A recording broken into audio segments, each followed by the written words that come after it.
2010ஆம் ஆண்டு. அப்போது திமுக ஆளுங்கட்சி, அம்மா அவர்கள் எதிர்க்கட்சி. ஒரு பெரிய மிரட்டல் விடுத்து அம்மா அவர்களுக்கு எதிராக மதுரை மாவட்டத்தில் பல இடங்களில் போஸ்டர் ஒட்டியிருந்தார்கள். அந்த போஸ்டரில் அம்மா அவர்கள் மதுரைக்கு வந்தால் திரும்பி செல்ல மாட்டார், மதுரைக்கு அம்மா அவர்கள் வரக்கூடாது என்று மதுரை மாவட்டத்தில் பல இடங்களில் அந்த போஸ்டரை ஒட்டி பெரிய மிரட்டல் எல்லாம் கொடுத்தார்கள்.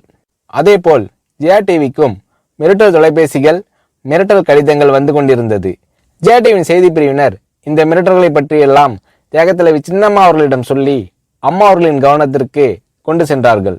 அம்மா அவர்கள் துணிச்சல், வீரம், கம்பீரம் இவற்றின் ஒட்டுமொத்த உருவம். அதனால் புரட்சி தலைவி அம்மா அவர்கள், நான் மதுரைக்கு போய் தீருவேன், பொதுக்கூட்டத்தில் பேசியே தீருவேன், எது நடந்தாலும் எதிர்கொள்கிறேன் என்று சொல்கிறார்கள்.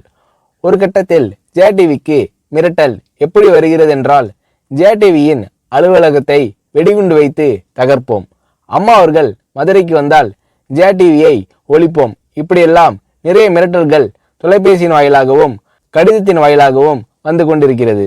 இந்த மிரட்டல்களை எல்லாம் கடந்து அம்மா அவர்கள் மதுரைக்கு சென்று பிரம்மாண்டமான பொதுக்கூட்டத்தில் லட்சக்கணக்கான மக்கள் மத்தியில் எழுச்சி உரையாற்றும் போது, ஒரு எதிர்க்கட்சியின் தலைவி என்ற முறையில் என்னை நீங்கள் மிரட்டுங்கள், ஒரு எதிர்க்கட்சியினை நான் நடத்துகிறேன் என்பதற்காக கழகத்தை மிரட்டுங்கள், ஜெயா டிவியை எதற்காக மிரட்டுகிறீர்கள், ஜெயா டிவியின் அலுவலகத்தை நீங்கள் தகர்ப்பீர்களா, ஜெயா டிவியை நீங்கள் ஒழித்து கட்டிவிடுவீர்களா, பார்க்கலாமா, ஜெயா டிவியை ஒழித்து கட்டிவிட்டால் என்னுடைய அரசியல் குரலை ஒழித்து விடலாம் என்று கனவு காணுகிறீர்களா?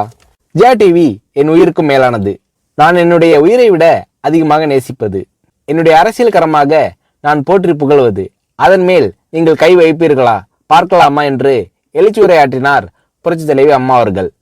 இப்படியெல்லாம் அம்மா அவர்களின் அன்புக்கும் மரியாதைக்கும் பாத்திரமாக ஜெயா டிவி இருந்தது.